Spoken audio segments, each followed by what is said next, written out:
Thinking. Hello, Chris Godinez, licensed professional counselor, also the host of We Need to Talk, which is being hidden by my hair. We Need to Talk on every Sunday at noon here on YouTube, and then I post it up on Facebook. This video is for educational and informational purposes only. If you feel you need a therapist, please go to Google, type in therapy. Your city will pop up. Click on that. Click on that. No, click on Psychology Today. Hello, brain. Brain is gone. So click on Psychology Today. It will have therapists in your area. So click on that. Also, the views and opinions stated herein are mine and mine alone, or Sarah's and Sarah's alone. They do not represent the ACA, the APA, or any other goddamn therapist for that matter. Thanks for playing. Boom, shakalaka, done. Okay, couple of announcements I want to get going before we get rocking and rolling. The books are available. I'm sorry. Let me just put that right there. Books are available on Audible and on Amazon, and on, if you want a signed autographed copy, they are available on mercury.com/shop. Also, any sort of merchandise you'd like to purchase is on mercury.com/shop. Guys, post that up. That'd be awesome. Great book that I want you all to read is Shahida Arabi's book. She is amazeballs. This has helped so many of my clients. Please, please, please go support Shahida Arabi. She's amazing. So, hey guys, how you doing? Good to see you. Okay, so I have Sarah Picaro. Yeah. And you do rapid transformational therapy. So I wanted RTT. So I wanted to talk to you guys about different modalities, because EMDR is great, CBT is great, DBT is great. Sometimes, though, it just doesn't get to the root of what the issue is. So, Sarah, please introduce yourself. Tell everybody about your website, where they can find you, your phone number, or whatever you need, as long as it's not, your private phone number. But you know what I'm saying. So, hi. So, all of that. Hello, Sarah Picaro, a rapid transformational therapist. I trained under Marissa Peer, who's the founder of Rapid Transformational Therapy. She is a certified hypnotherapist and has been practicing hypnotherapy for over 30 years. So, I also am a certified hypnotherapist and a rapid transformational therapist. It's a method of therapy that she developed after 30 years of working with her clients, and uses hypnosis to access our subconscious mind. So our conscious mind is 5 to 10% of our mind. That subconscious is the rest of it. So that 90 to 95%. So all the issues and traumas that we have, that we push down from the time that we're 5, and now 30 years of programming, essentially, that type of therapy installs. So roughly 0 to 7, sometimes from the womb to 7. I've even gone back to experiences at 20. So there's no particular age, but there's a general guideline where our programming is installed as children. And a lot of times it is formed around those experiences we have that cause trauma. So I want to talk about the difference between the state fair hypnotist. Yes. The Las Vegas, I'm going to fall in love with the fire hydrant. You're going to make me bark like a dog every time I see the color red. Right. That is Las Vegas hypnosis. And hypnosis is a tool. Mm-hmm. It's a very, very powerful tool to access your subconscious mind. I explain it to people like there's a gate. So here's our conscious, our subconscious, there's a gate. Hypnosis allows you to open that gate. So you can go explore wherever you want to in your mind. And you use it to go back to the root of where your current issue is. So for example, if your your current issue is weight, you want to lose weight, or you just are unmotivated, you're just stuck. A lot of people, I just feel stuck. I've tried this, I've tried this, I've tried this, I've tried this. I've seen this therapist, this counselor, I read this self-help book, did this podcast, this program, and I still feel stuck. There's a reason we feel stuck. And that reason lies in our subconscious mind and oftentimes in our childhood. Yes. So interpretations of experiences. Yes. And this is something I think is important for the listeners, because oftentimes I will get emails and texts and stuff, which, by the way, just a quick note, guys, if you're sending me an email, please, for the love of God and all its holy, keep it short, because I literally get hundreds of them a day. So seriously, just keep them short. Thank you. But in some of the emails I've gotten, it's been that, it's like I'm 7 years out from this abusive relationship, and I'm still dreaming about the ex. Mm-hmm. That's a huge one. Yeah, mine. I still feel, see, you guys are not alone. Yeah. This is why I have people on, so you know that you're not alone and you're not crazy. This is what happens with trauma. So I'm still stuck. I'm still dreaming about the ex. I'm having a hard time letting go. I still think about him or her. Can't figure out why, etc. So this would help with that. If they've absolutely. done all the books, if they've Yeah. done all the therapy, and all the talk therapy is not helping, No. this will help. Talk with that. therapy, it has its place and it's wonderful, but you're talking about the problems. You're not finding the root of the solution. So you're going to the root. I explain to my clients, if you want this beautiful green yard and you want the grass to grow and then weeds start coming, well, you can't go just pull it. You've got to get the root of that weed out. If you go, take the top off of it, you cut the leaves, it might be pretty for a little bit. The fucking weeds, they start to grow back. Yes. So they start to grow back because the root is still there. So until you rip out the entire root, it's going to grow back. So that's what this type of therapy does. It gets to the root cause of the issue. When I hear clients, and a lot of them do, like I had one this week that sat down on my couch and said, but I don't want to remember. You can't heal what you don't feel. Thank and you. the thing is, with hypnosis, people say, well, I don't want to go back to that. You can't heal what you can't feel. So if you don't feel it, it's always going to be always going to be there. That programming will be installed and will always be running in the background. So RTT, or Rapid Transformational Therapy, says, hey, this program is still running. Let's fucking uninstall it, because until you uninstall it, it will still be running in the background. Yeah. And you will always start, stop. I tried this, it worked for a little bit, but no, it's coming back. It's like that weed is growing back. Exactly. Yeah, because the root of it is still there and you're still watering it, and what you water grows. So stop watering it. Stop watering it.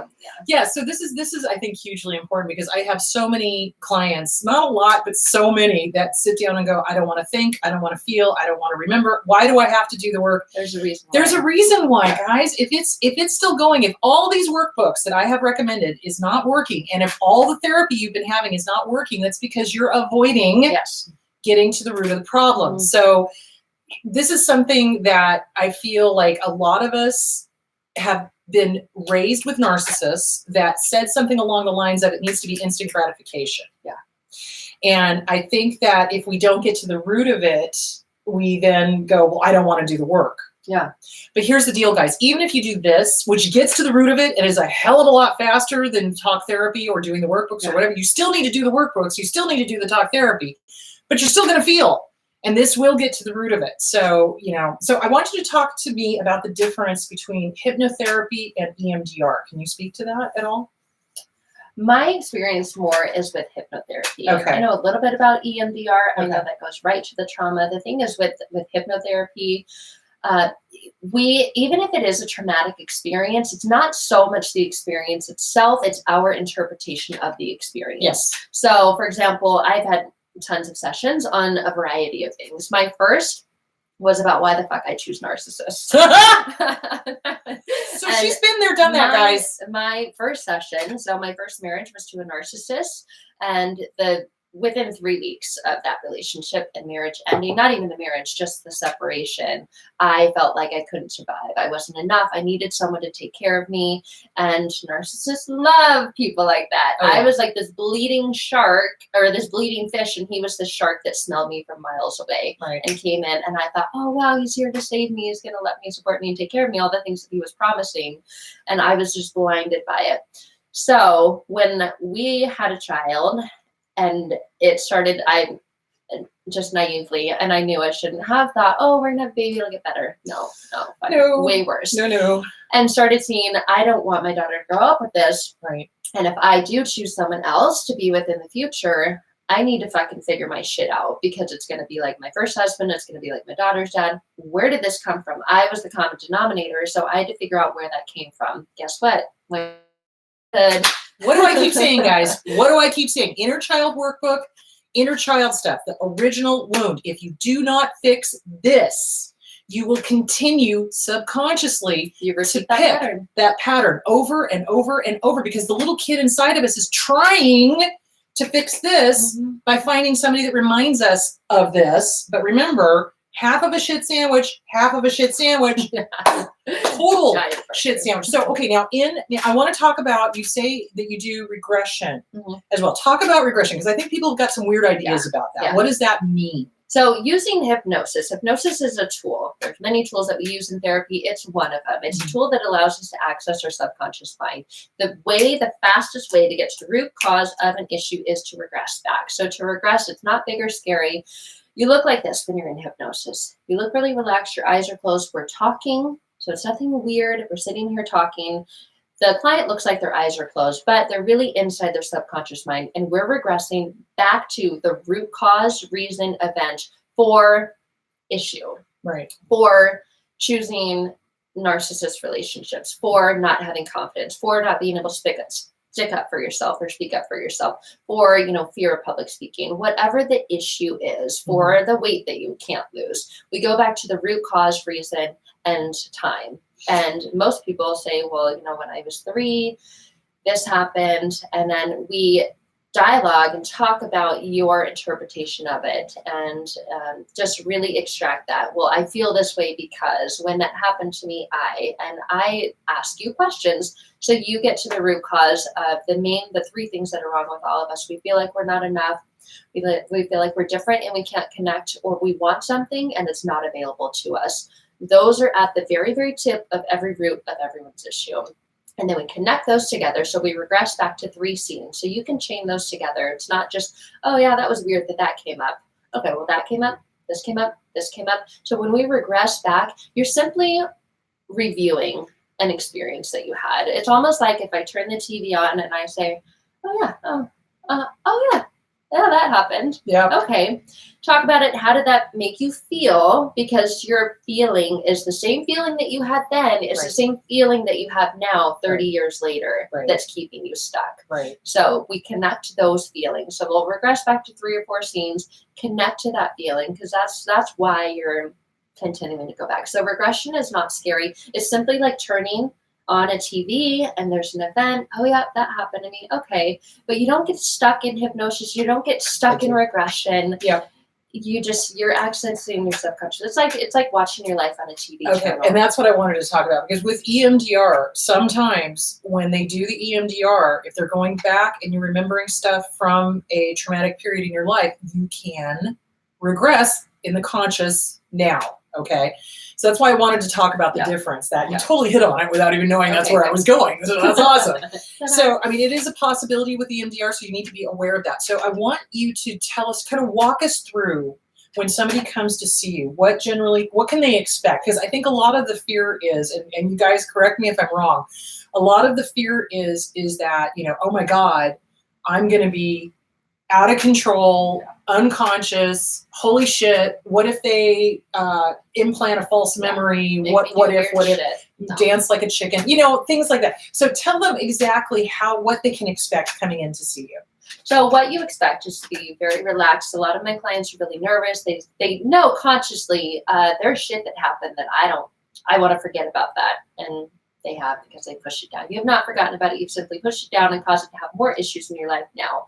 So to say the issue is public speaking, that's a big fear. And people, for your job, you can't speak in public, and they don't know why. They stutter, the mouth that they physically, they have panic attacks, they have anxiety. Some clients I've had admitted to the hospital a week before their presentation, they get a flu, they come down, they lose their voice, whatever it is, because your body will physically create things to keep you safe. That's one of the rules of the mind, which Marissa really goes deeply in, is that our body will always do what our mind will always do what we tell it to do. And so we're telling us, keep me safe, keep me alive on the planet, keep me towards pleasure and away from pain. And this is causing me pain. So keep me away from that. And we do that consciously by going, I don't want to go there. So clients will say, well, I know that shit happened to me and I don't want to go back to that. Well, it's always going to show up in your life then. Always. And it'll affect so many areas of your life. So when a client comes in, whatever their issue is, we have an intake form and we talk about it and say, what is it that you most want to work on? The magic wand question. If I could wave this magic wand and abracadabra, what do you want your life to be like? And they describe that, because that is possible for you. Your mind created the problem. Your mind can get rid of the problem. Our minds are so powerful. Yes. So we'll come in, we'll talk about the issue, go through an intake form, the what you want question. And then I teach a client, we'll do a relaxing technique. A lot of it's to do with breathing and just getting our nerves are like, God, what the fuck is she going to do to me? I don't know what to expect. I know that there's shit. Yeah, I don't want to be in. So we do it in a chair or on a chaise lounger I have in my office. And the client will simply, to get into hypnosis, you look up with your eyes, they'll breathe in, they'll breathe out as if you're looking into your eyebrows or your hairline. And then you keep your eyeballs up and close your eyelids down. and your eyes will start to flutter. When your eyes start to flutter, that is taking your brain and putting it into a different brain wave, just like you do when you're falling asleep. You don't know it. But if you're ever driving a car from home to work and you get to work and you go, how the fuck did I get here? Shit. That happened to be a lot in college. That's hypnosis. that So happened that's to be a lot in hypnosis. college. It's like, You're reading a book and you've read 3 or 4 pages and then you're like, what the fuck happened? did I just read? Yeah. That's hypnosis. It's a very normal, very natural state. It's very easy to get into, very easy to come out of. You don't get stuck in it. So then I'll take clients down it's called a deepening technique. We'll relax, we'll walk down 10 steps. So you see your feet, hear your feet, feel your feet, treading each and every step as you go deeper, drift down, travel down to an even deeper level. So you're just going deep into your subconscious, feeling very relaxed. And so your conscious is not saying, fuck, don't do that, don't go there, like you need to protect yourself. So Right. you're letting that guard down. You're going deep within inside yourself and it feels very relaxing. And then immediately we'll do a deepening technique so you can see that you've been giving yourself suggestions your entire lives. Most of you, because you're there and you have this issue, have been giving yourself the wrong suggestions. And RTT, Rapid Transformational Therapy, is all about giving yourself the right So suggestions. it's a little bit of NLP, A little neuro-linguistic programming. Yeah. So Yeah. remember, guys, how I talk about if you tell yourself in the morning, oh my God, it's going to be a shitty day. It Guess turns what? out being a shitty day. If you say, hi, good to see you, have a wonderful day, your subconscious is going to go, oh, okay, she wants a wonderful day, kids. Let's That's make what it I gotta happen. do. Yeah, our mind's job is to do what we tell it. And Yeah. so we tell our mind good things. And that's part of it. So in the beginning of the therapy, in a very relaxed state, we'll do a deepening technique. Imagine you have 2 magnets right here in your hands, and your hands are pulling together, drawing together, coming together. And the harder you try to resist, the more they come together. And when your fingers shut, you drop into your lap. You've just given your mind the suggestion of having magnets that are so powerful that they're pulling your hands together.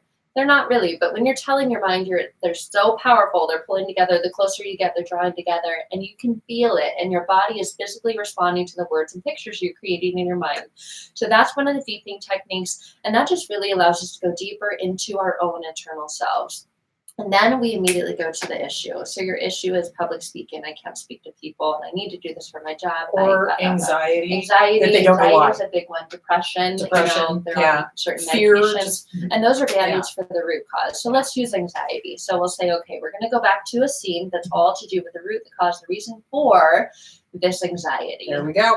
Boom. That takes you back to when you're 3 years old and your parents were splitting up. You're 3 years old and your parents were arguing and you were locked into your room because your mom and dad didn't want to have you hear them fighting. That caused anxiety. Yes. Or, you know what, my dad drinks and never comes home, and I like panicking because I don't know, my mom is freaking out, not coming out of her room. I don't have anything to eat, and my brother is like, I don't know what to do. So just the root, the cause, the reason for, insert issue. Right.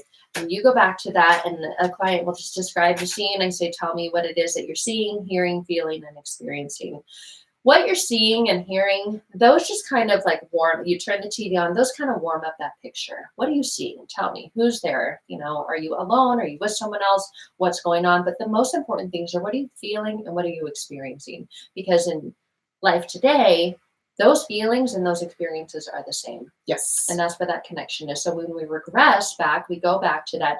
A client would describe the scene to me. It would look as if your eyes are closed and you're talking to me. Tell me what you're seeing, hearing, feeling, experiencing. You're talking to me, you're describing that scene. And then I say, and I feel that way because. And that happened to me because. And then there's other techniques. If there's we call it dialogue with a herder, but if there's a person in the scene and my mom is this, and as a 3 or 4 year old feeling that anxiety because of this experience, you didn't have the power to say, fuck you, mom, that was fucked up. Yeah. Why did you do that to me? You had no idea, but now you're, 30, 40, 50 years old and you have adult language, adult interpretations that's not right.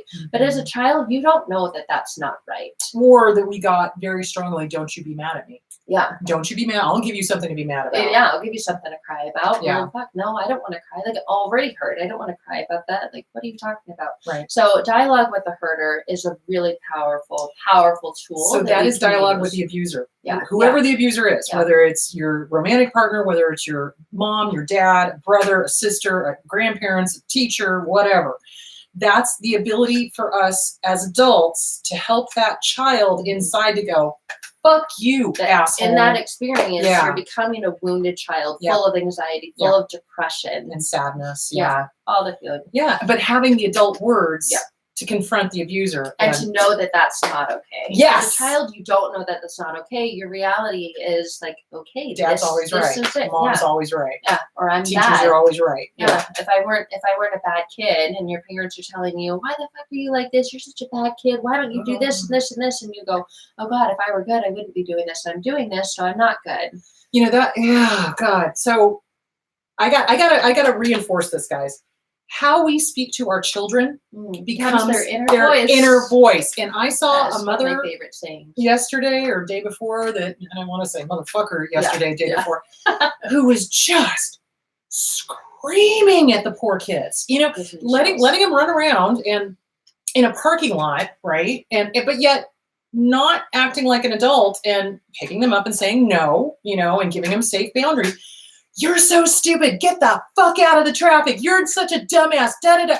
And I'm sitting here going, holy shit. And I was just about to turn around and say something, and she actually got him in the car and pulled out. And I was like, but that's their inner voice. That child now thinks, I'm so fucking stupid. I'm such a fucking dumbass. And maybe it's a 6-7-year-old child now, but in 20, 30 years, that is their inner voice. It was little. The little guy was little. That's what, even worse. This is why I'm saying, guys, if your spouse is an abuser, male or female, doesn't matter. If they are speaking to the children like that, these little guys and gals are going to grow up with a huge amount of self-esteem issues.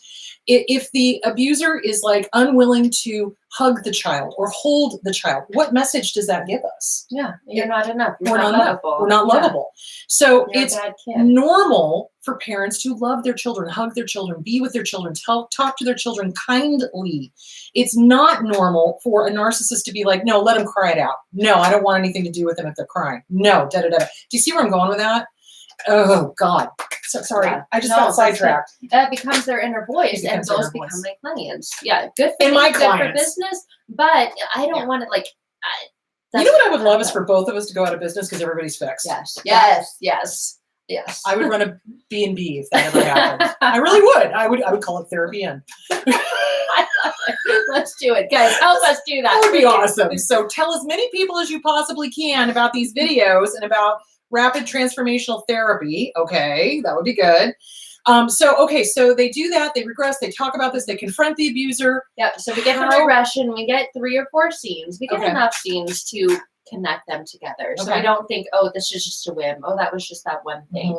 There's power in that. Yes, a lot of clients will start to cry. Yes, you cry in hypnosis. I give you a tissue. I don't say, haha, you're crying. No. There's a tissue, and you're crying. You're feeling the feelings so that you can heal those feelings.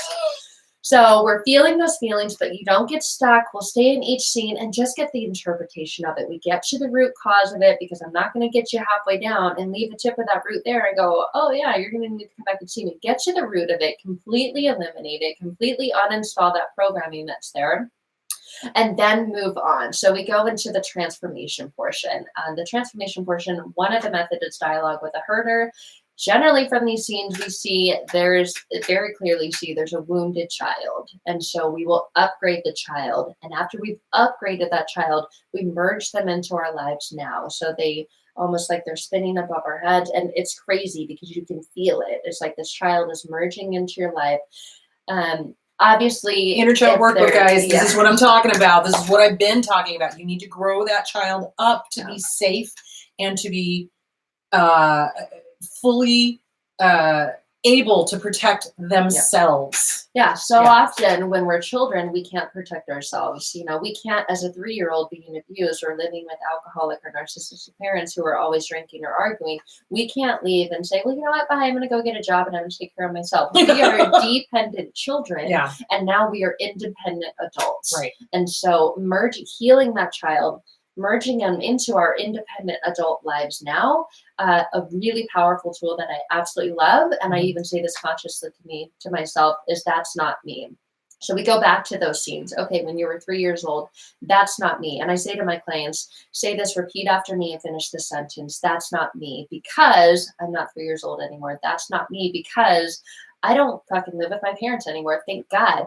That's not me, because I can get a job and I can, do what I want to do. I can make my own choices. I choose who I want in my life. And if someone is an abuser and I don't want them in my life, I can make that choice to get them out of my life. So you really have power knowing that that is not you anymore. That little damaged child that once was there is not you anymore. So realizing that's not me goes into connecting, and then you're able to dialogue with that herder, because that's not you anymore. That's not you anymore. And it's taking your power back, guys. It's taking your power back. So then what happens? Then After that, so there's a couple different techniques, dialogue with the herder, upgrading the child, merging the child.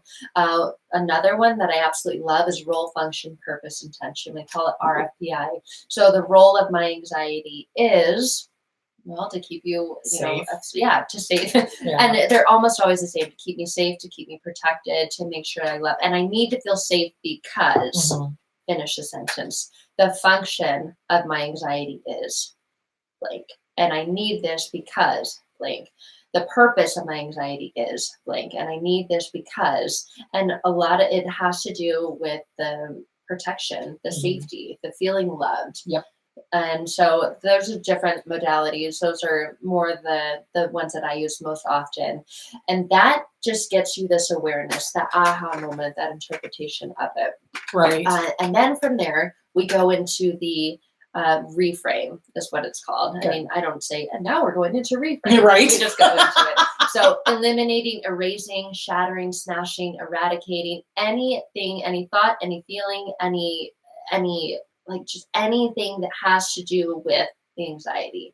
So we shatter, smash, eliminate, eradicate. And we use these really vivid, powerful words because your mind goes for the words, the pictures you create. Yes. So you're creating this picture.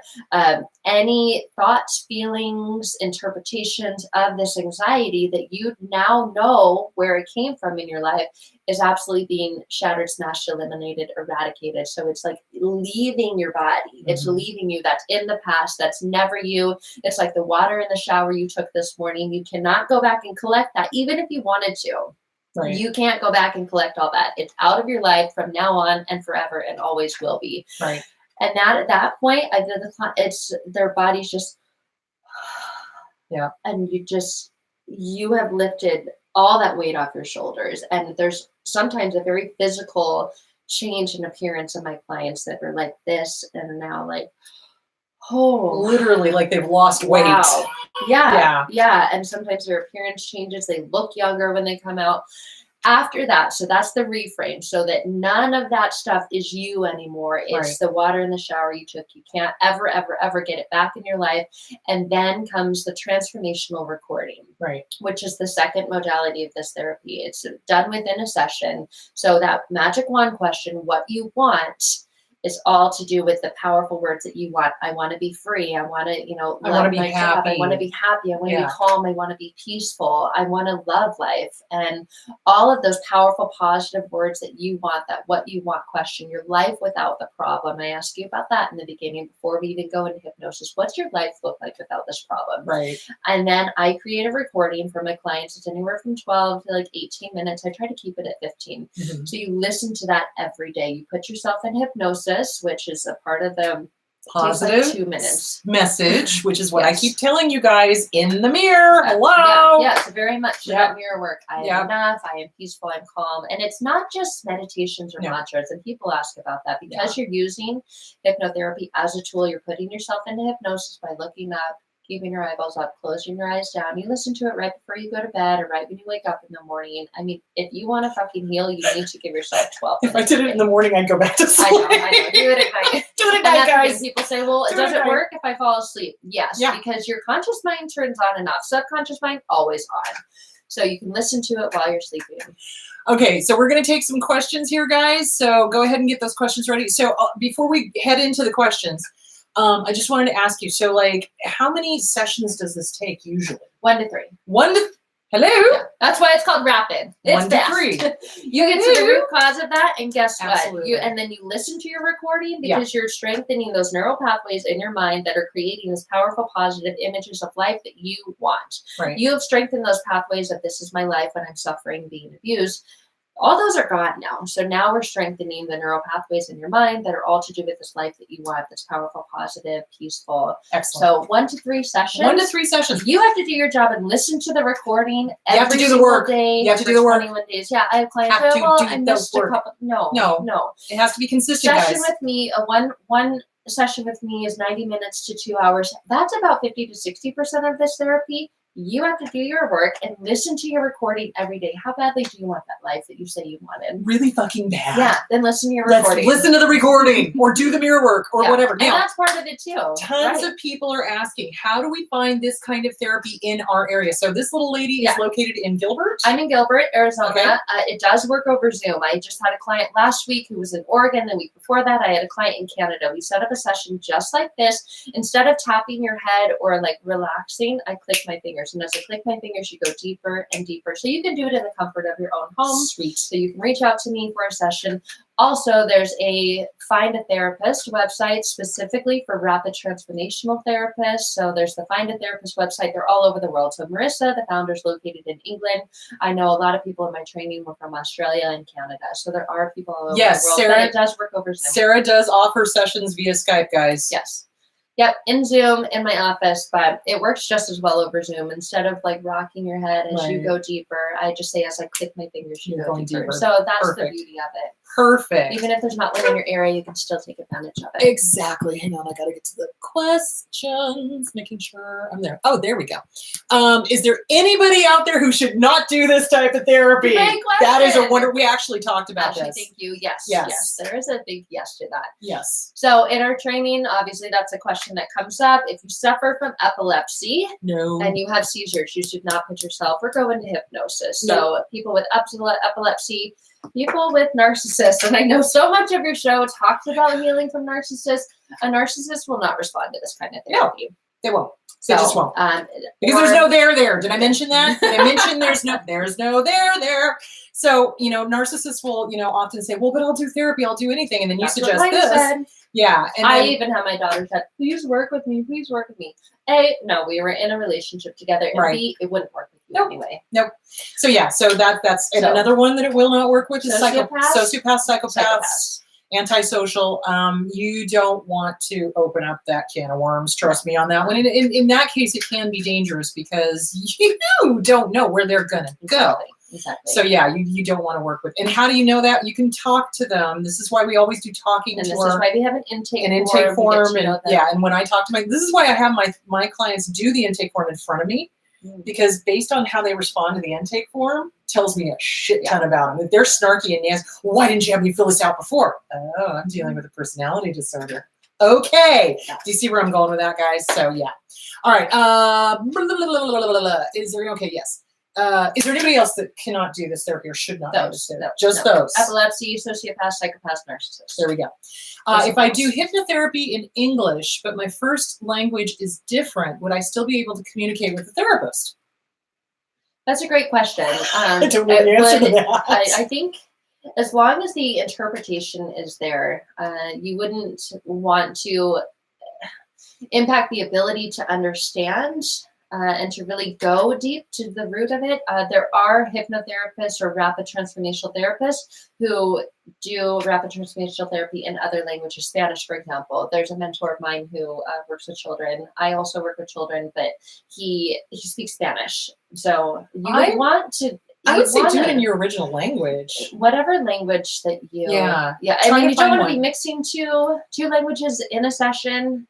You want to go find a therapist who understands your language, and then you're communicating in that language as well. Keep it within one language. I hope that answers that. I think so. Okay. Does working on one issue fix others, like smoking versus choosing the wrong person and anxiety? Or do you have to specifically focus in on? Some you can combine. So for example, when I was looking into relationships, when I had my personal session on me, when in regards to relationships, confidence came up. Mm-hmm. So not having confidence or ability, belief in myself came up in that. So some things you can group together, and that did lead to anxiety. So anxiety, you want your own session, but if it's smoking and anxiety, you want that as two separate sessions. But some things, actually, it's interesting. So another thing we didn't mention is cell command therapy. So that's a part of hypnotherapy. That works with physical ailments. So if you have back pain, there's back pain, and Louise Hayes, I'm sure you've read of her. She's amazing.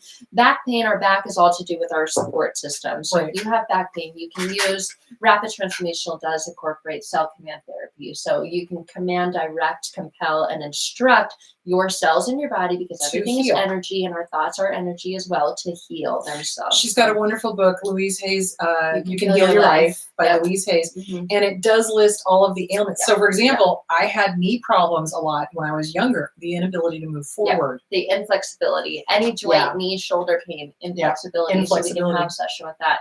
And in RTT, we use cell command therapy. So we're commanding, directing, instructing your ability. A lot of people out there are probably going, oh my God, this is so woo-woo. Okay, take a breath, guys. Take a deep breath.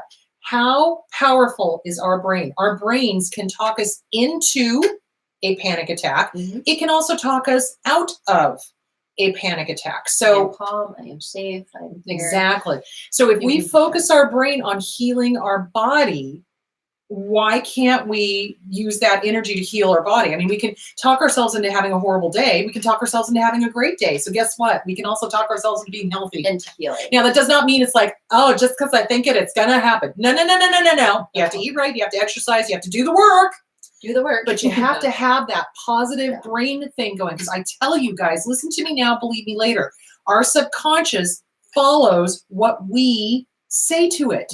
So if we say, I am focusing on healing this back and I am taking the next right steps to heal it, and we're seeing a chiropractor, we're doing the work, we're exercising, we're doing what we should, it will get better. So there that is. Okay, are there people that cannot be hypnotized for whom it just physically won't work?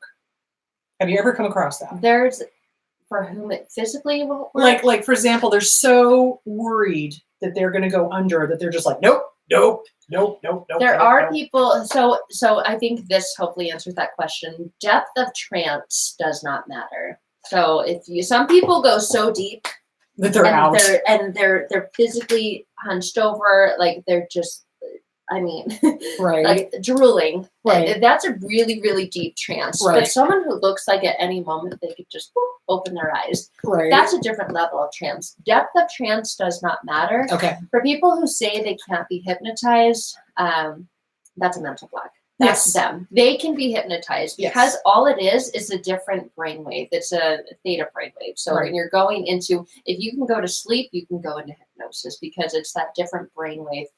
And so I would give that client, if we say we tried it, it's not working. So I've had clients open their eyes. Oh, I don't think this is working. Okay, just go deeper. It's working. Boom, we go back to 3 states. Right. Oh, I don't think that worked. And there's different areas of change. Some people feel an immediate change. Some it's retroactive. Some that it takes, it's a cumulative change. Right. So they think, oh, that didn't work.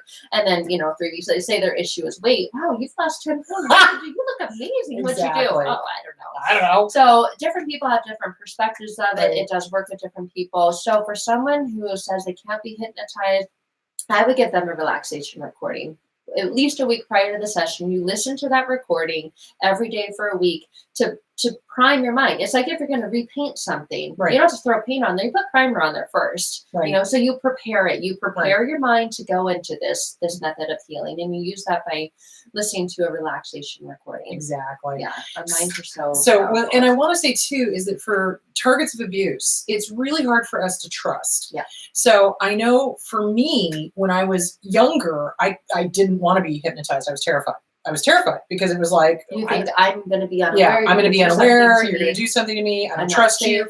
Mostly it was the trust issue. It was mostly the trust issue. And we all have trust issues when we come out of abusive relationships, whether it's romantic or whether it's parental.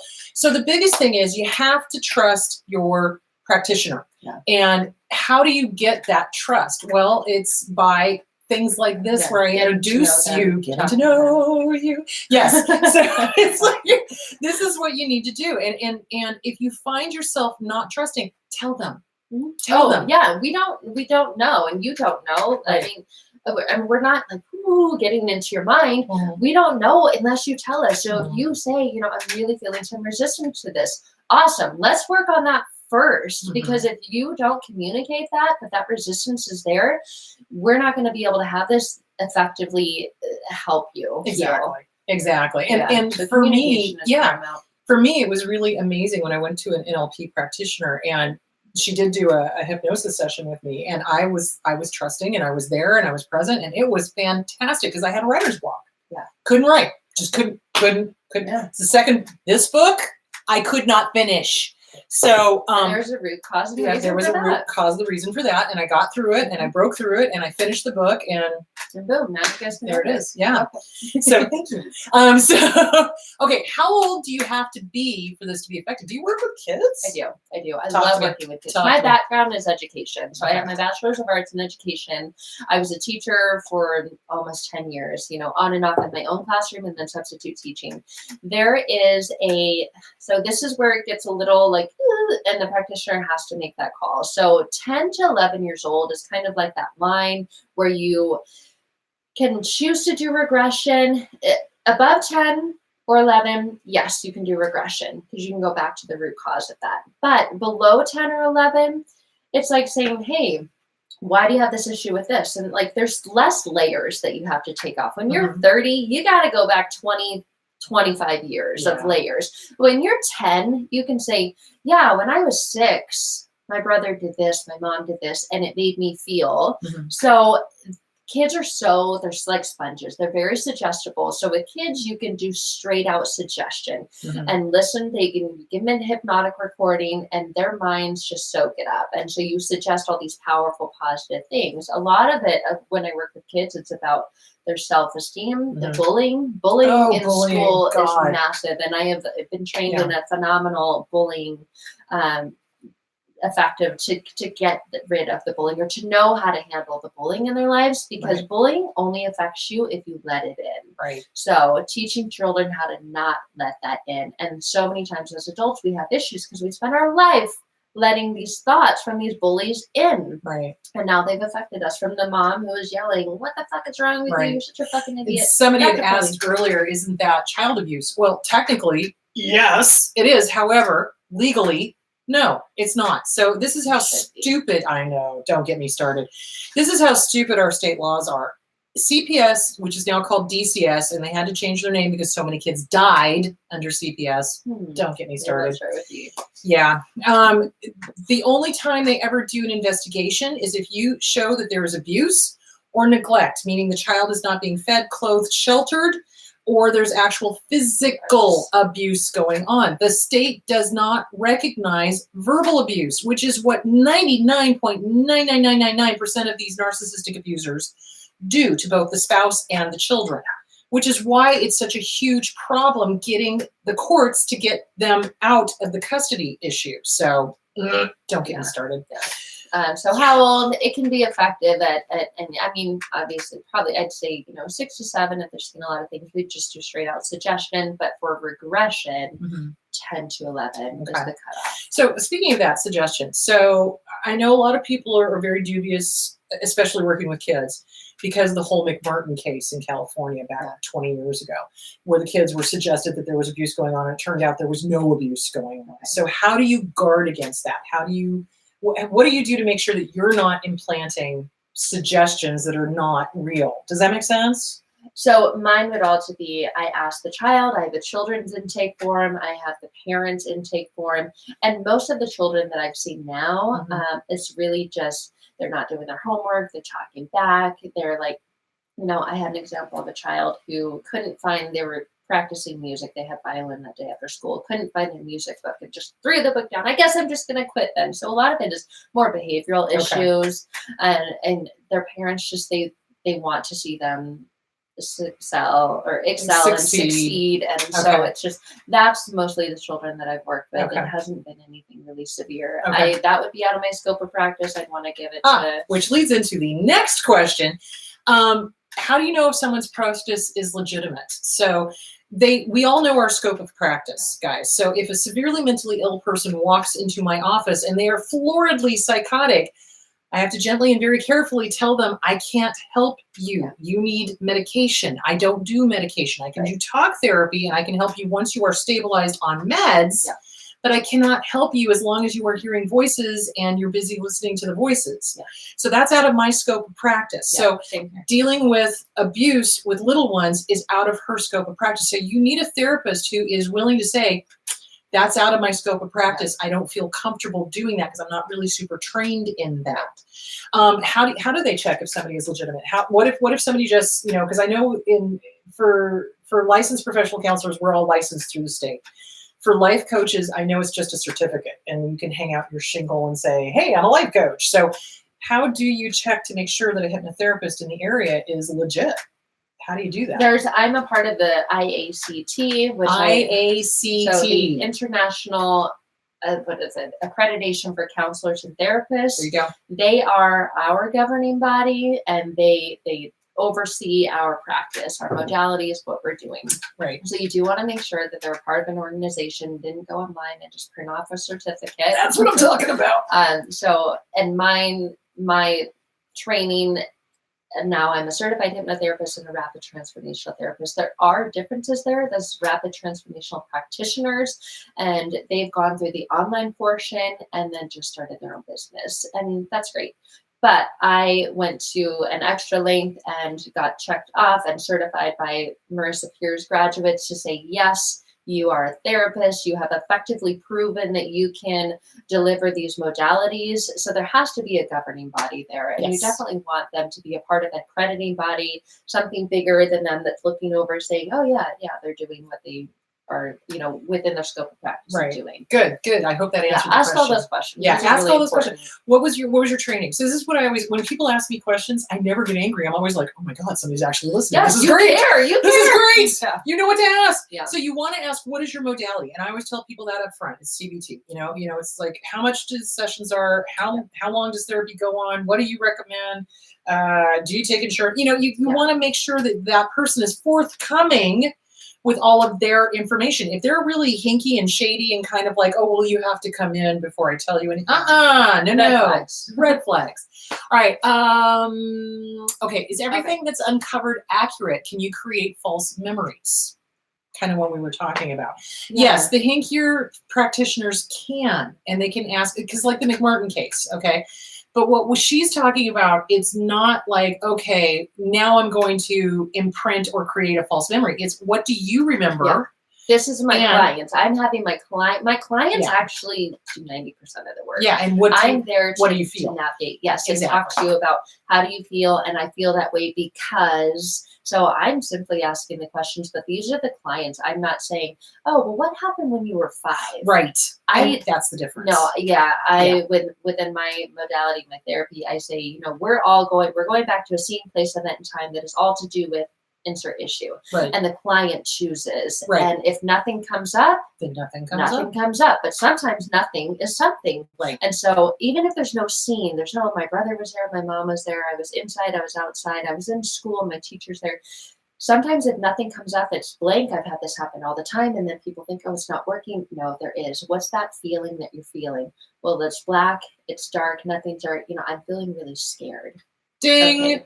I'm feeling scared because, and we tune into that feeling. So there are things that get uncovered, but they're not false memories because it has to do with the feeling. Right. And it has to do with the client actually stating. The client, it's the client is describing. Right. As opposed to the therapist going, oh, you're 5 and who's in the room and who's doing this to you and which is what happened in the McMartin case. Yeah. Question, dissociative identity disorder. So people who have multiple personalities and it's because of trauma.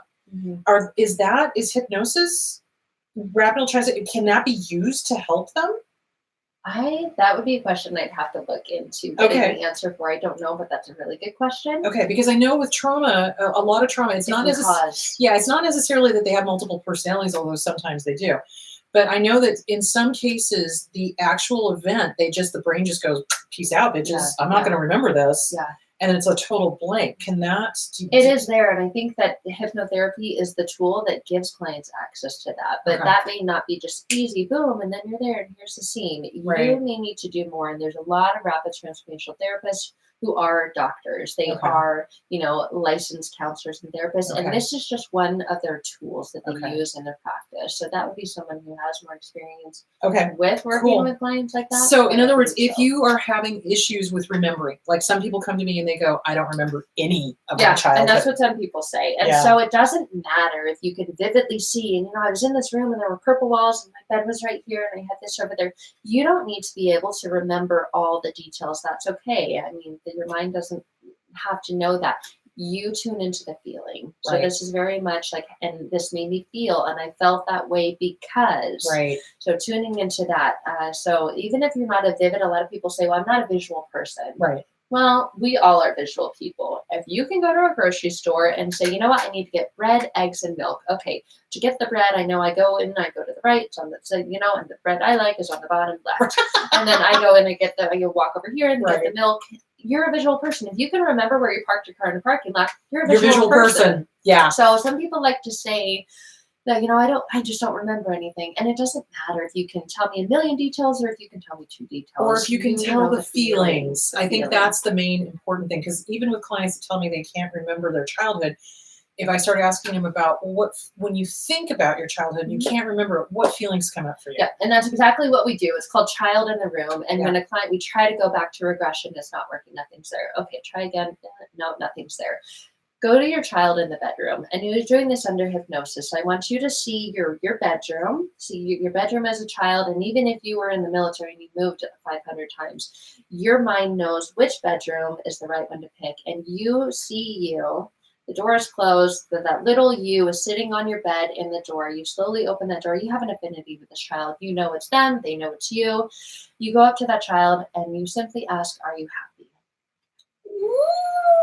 I know mine would say no. Yeah, mine said no. Mine was like, no. Mine was like, fuck Are this you shit, happy? But motherfucker. again, that's tuning into the feelings. So Yeah. you don't have to regress and have this vivid visual memory. Right. You're tuning into the feelings. Are you happy? And that Yeah. child says no. What is it that's made you feel that you weren't happy? And then boom, get into it. So it's all Which would to be do this with the book, feelings. What's Wrong with Your Dad? Yeah. So, yeah. So guys, it's really important that you find a good qualified therapist that stays within their scope. Yeah. How far apart should you do sessions if you need to have more than one session? That is a great question. The end of the session, you get your recording. So we take you to give you, so we're not leaving you like, okay, bye, you're still fucked up. You're No, we give you that recording in the session, and then I send it to you. You listen to it every day for a minimum of Right. 21 days. So I'm not going to say, oh, come next week and see me for this next issue. No, because your mind can focus on making change in one area at a time. And we're strengthening those neural pathways. And we don't want to give your mind too much to focus on. It already has enough. So you listen to your recording for 21 days. And then after that, we see where you're at. So sessions are at least a month apart. Okay. Oh, that's at cool. minimum 21 days apart. Okay. Okay. Oh, wait, one more on topic, and then there's another one I definitely want you to answer because this has to do with positive. Mhm. Dad Narc has left our 2 kids, 12 and 16, with 0 self-esteem. How can I help my kids, 12 and 16, change their inner dialogue when I'm not able to get any new therapy without the ex's approval? Yeah. Wow. Good question. That's Good question. a good question. I love that because Marissa Peer, the founder of Rapid Transformational Therapy, the first book I read of hers was called I Am Enough. And a lot of it is that mirror work that you talk about. Mhm. Get your children to say that to themselves. I am enough. I am enough. I am enough. Put it on, and she has this lipstick challenge. I mean, this is for girls. I have these little signs on my mirror. I am enough. I am capable. I am strong. I am independent. I am confident. Get them to say that to themselves. I mean, put it on their mirror, make it their passwords if they're logging into their Instagram or Facebook account. So your mind learns by repetition. Yes. And the more that you say it, the more that you hear it, the more that you see it, it sinks in like lotion on dry skin. So getting your kids to say, I am enough. Exactly. So it's going to get in. And this is the thing. I see a lot of narcs preventing kids from having therapy, which is why when you guys go through a divorce, you want to make sure it's in the court documents that they get to have therapy and you get to have a say on who the therapist is. You want to do workbooks with them. You know, the narc is going to have a fit no matter what you do, because if you're improving those kids and you're teaching those kids self-esteem, they're on the other hand trying to rip the carpet out from underneath them as fast as they can. Yeah, exactly. So do mirror work with your kids. Do the I am. Remember the I am. This. I am strong. I am capable. I am confident. I am smart. I am able. I am good enough. That is huge. Yeah. So you can do all this work at home with them. Okay, what's the dad going to do? Legally, there's nothing, or the mom, there's nothing they can do. So you do the workbooks with them. You do the self-esteem workbook. You do the inner child workbook. You do the CPTSD from Surviving Thriving workbook. You do, you know, the positive affirmations in the mirror. You can work with your kids at home. Yeah, you celebrate them. You highlight them for all the things that you see them do. Because they have those little, like they said, the messages in their head that they're telling themselves. And so you're telling them what's actually true, that they are enough, that they are strong, they are capable. Right. Highlighting all the amazing things about them. Even if they say, I can't. I love this. I talked to them about this with an 11-year-old that I work with, her mom. She said, my daughter always says, I can't do this. I can't do that. Yep. Yet. Yeah. So I talked to her, the 11-year-old I had my session with, and her mom. When you hear her saying, I can't do this. I'm so fucking stupid. She didn't say fucking, but I'm so stupid. You can't do this yet. Let's, leave this for a minute. Let's go do this, and then we'll come back to it. We'll try again. Right. Because guess what? Babies don't come flying out of learning how to walk. Exactly. We fail. They fall down. Yep. They fall down. And They fall down. They get back up. They fall down. Get back up. Fall down. That's how and we I told this girl that she's walking. Yep. We're all walking. But Right. guess how many times we fell down before we learned how to walk? So you can't sometimes do as it adults. yet. Out walking with my husband the other night, I face planted. New feet. Anyway, all right. Does this type of hypnosis therapy trigger other issues? Should you be doing talk therapy, for example, in conjunction with this, or other types of therapy? You can be. I don't know how to answer that word trigger. Things will come up because you're getting to the root of the issue. So, say for example, weight loss. I love how people are like, oh, can you help me lose weight? Well, they just want, a smaller size clothes. A lot of times, and unfortunately, statistics say 1 out of 4 people has been sexually abused. Yes. So if you're in a room of 100 people, take a look around. Minimum 20 have been sexually abused. Right. So you think you're coming in because, I want you to hypnotize me, help me lose weight. Guess what? Weight is all to do with not being safe, not being protected. So other issues, yes, can arise from this type of therapy. But again, you can't heal what you can't feel.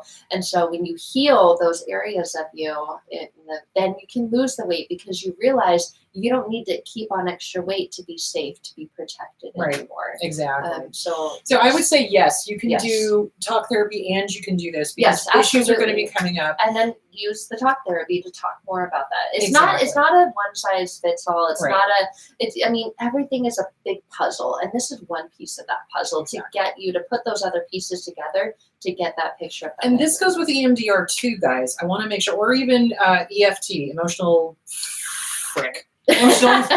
something therapy, freedom therapy, emotional fun therapy. I don't know. Anyway, because with an F, I'll think of it at 2:00 in the morning. Anyway, so even when you're doing other modalities, sometimes you need two to kind of come at it from different angles to get this thing nailed down. Yeah. So yeah, absolutely. EMDR therapy, and this is, why I wanted to ask you about that is that, this was a good question, because sometimes when you do EMDR, it will bring up a certain age, certain memories when you were being abused, and all of a sudden you will find yourself in conscious life regressing back to those kind of behaviors. Yeah. And that's when you need a talk therapist to be like, hi, I need you to be an adult, not a 12-year-old right now. And the mind loves what's familiar. Yes. And what was familiar to me was that feeling of being with men in my life that didn't love me, were emotionally unavailable. And that was what's familiar to me. So the mind loves what's familiar and will keep you towards what's familiar and away from what's unfamiliar. So we switch that. We create the unfamiliar to be familiar. So now I have a great relationship that in the beginning was so unfamiliar to me. Oh my God, you actually said you love me. Like, oh my God, you listen to me when I have a difference of opinion. And you don't tell me how, XYZ, all the bad names that I am, because I have a difference in opinion, and we're able to talk about it. But that was making what was unfamiliar familiar. and Right. vice versa. Right. Can you do it while you're in a very stressful situation? If the situation never ends, so like, for example, you're in a narcissistic relationship, you've got the ex is always going to be connected to you because you've got kids. Yeah. Can you still do the therapy anyway? Yeah. That's how I found it. Yes. I actually was thinking I'm stuck. You know, that Right. stuck word again. And I thought, wow, I don't know how to get out of this. And that was actually recommended to me by Dr. Roberta Shaler, who does work with narcissists. And my mom actually sent me a video because I was complaining and calling her every day, crying, like just losing my mind at the lowest point I'd ever been in. And she sent me a video and she said, you either have to learn to live with the narcissist and accept this is the way the rest of your life is going to be, or you get out. And so I was in that very stressful situation. I hadn't worked for 2 years and I had no idea what this life outside of that looked like, but I started doing the work. Right. And doing the work gave me the confidence and I had blinders on. You know, my world was like this. And Right. doing the work while I was in that stressful situation allowed my vision to open up. Right. It allowed me to give myself the confidence to get out of that situation. Right. So I started healing my inner child, started knowing where it came from. And that's what she says. If you can't, don't run and then get out of that situation and then try to fix yourself. Fix yourself while you're in the situation Yes. and then Yes. get out. Right. So yes. Exactly. you And do it while you're in. it's going to be a combination, and it is incredibly hard to maintain that forward movement when you've got somebody over here going, well, you're shit, you're this, you're cheating on me, you're blah, blah, blah. All the nasty things that narcissists say. It's not impossible, but it makes it a hell of a lot harder. Yeah. It's like slogging through molasses. But Yeah. once you get rid of them, holy shit, you're Yeah. going to fly. It's awesome. Father remarried an emotionally abusive spouse. He eventually completely disengaged from us, favoring her child instead. How do we get through to him that this is bad? You don't. You don't. And here's the reason why. When somebody does that, they will, it's egoism. I think I've talked about egoism. So egoists are, they erase their own personality and they become the abuser's personality. So it's like they were one person with you and they are a completely different person with them. So what they do is they discard the good person in the family. They find a new family and they become whoever the abuser is. Their personality absolutely changes and you can't get through to them. You can't. You can sit there and say, hey, Dad, you've got kids over here, WT fucking F. Yeah. And they won't hear it because they're so bent on pleasing the new abuser, the abuser, the person who's abusing them, that they will do anything. Literally, they will get rid of family, they will get rid of friends, they will get rid of kids, they will get rid of their career, they'll get rid of everything in order to please the abuser. And that goes back to a childhood issue. If their mother or father was absentee, alcoholic, drug addict, suicided, whatever. There's a root cause. There's a root cause. There's a root cause why they do that. And it's super sad. And I want to, take a brief mention of this. My sister Nancy, she and I have recently reconnected. And one of the saddest things she said to me was, you guys were the second family. You guys replaced us. And I was like, I am so sorry. And she's like, it's not your fault. And I'm like, I know, but I wish I could go back and fix it. So this is what abusers do. They either go on a serial thing where they just replace one family after another, or they're egoists. They don't have their own strength of who they are, and they just become whoever the abuser is, and they do whatever it takes in order to please the abuser. Okay, let's see. And so basically you can't fix that. You could point it out to them, but they're going to, don't care. They're going to point this back at Yeah, you. they're going to point this back at you, unfortunately. Have you heard of friendship mediators? And if so, do you recommend it? What the fuck? I don't even know what that is, So guys. no. I know. Have not heard of that. Don't know what that is. Okay, we are coming towards the end. Oh, wait. Have you heard of meditating on stones with high metal content to access your subconscious seeds of knowledge, stone of plenty? I've heard of meditating. Yeah, the only thing that comes to crystals. mind with metal is the emotion code and using your body to respond to the things that are in your subconscious. Well, like and it's the yes or same no. with crystals. And then, using the metal to move things around. to move that around. No, don't really have that much experience. I mean, I've seen meditation with crystals and things like that, and it can be very effective. Yeah. There's a whole bunch of YouTube meditation stuff. So if that's what you're interested in. Okay, got one more. Yes, boundaries. Go ahead. We'll go ahead and throw that question out. Also, while he's putting the question up, I just wanted to say a big shout out to Mark Courtney because I just did an interview with him on bossradio.net, The Secret to Good Health. Mark Courtney, Secret to Good Health, bossradio.net. I did a whole segment with him on narcissistic abuse, so I just want to send a shout out to him. How to work on putting up healthy boundaries. What are healthy boundaries, especially for a daughter of a narcissist mom? I'm the scapegoat, living abroad. Older brother is the golden child. So boundaries are really the word no and meaning it and recognizing your own self-worth. Because if you don't recognize your own self-worth, you're not going to say no because you're so worried about what other people think. So boundaries are something that you can work on with talk therapy or rapid transformational therapy. Because there's a reason you're not saying no. There's some reason why healthy boundaries were never a thing. So you want to work on the why. When did this happen? Why didn't I get taught this? What's going on? Get to the root of it. Okay, we're going to call it good for today, kids. I just want to say thank you to everyone. I want to say thank you to Sarah. Thank you. Oh my God, this is awesome. And Sarah, your website is? So my company name is Rewrite Your Life. So website is re-write, WRITE-your-life.com. That's where you can find me. Same name for Instagram and my contact information. Facebook is there as well. Yep, re-write and then space your space life. And they can find you on the IACT. That's my governing, umbrella that I'm under, and the Find a Therapist website through Marissa Peer. But the most direct way to find and contact me is my website. Is rewriteyourlife.com. Okay, Correct. And she is local here in Arizona, but she can do Zoom, guys. Yes. That means she's world fucking wide. Take advantage, because I can't. I can only do Arizona. So this is your girl.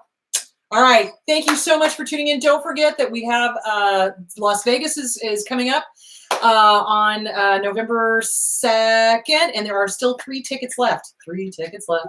So yes, I can't wait. I'm so excited. So Las Vegas is on November 2nd. 3 tickets left. Go to eventbrite.com, Mercury Eventbrite. Also, we have cruise still available. You just won't be grouped with us, but you'll still be on the cruise. That would be awesome. I would love to see you. That would be fantastic. That's December 6th through the 9th. And then we've got Orlando. So we still have, I think, 8 tickets left for Orlando, which is on the 14th? Shit. I don't know. Go to Eventbrite. Go to Eventbrite. There's too much. There's too much. Go to Eventbrite, Mercury Eventbrite, and go look at all the places that I'm going to be. Go sign up for those things, and that's it. Have a great day. Thank you, Sarah. Yes, and for coming rewrite your life. You Rewrite can your change life. the ending. You may not have to go ahead and control the beginning, but you can change the ending. I like it. Yes. All right, kids. Have a wonderful week. Where the heck is my cursor? It is lost. There it is. All right. Talk to you later. Bye.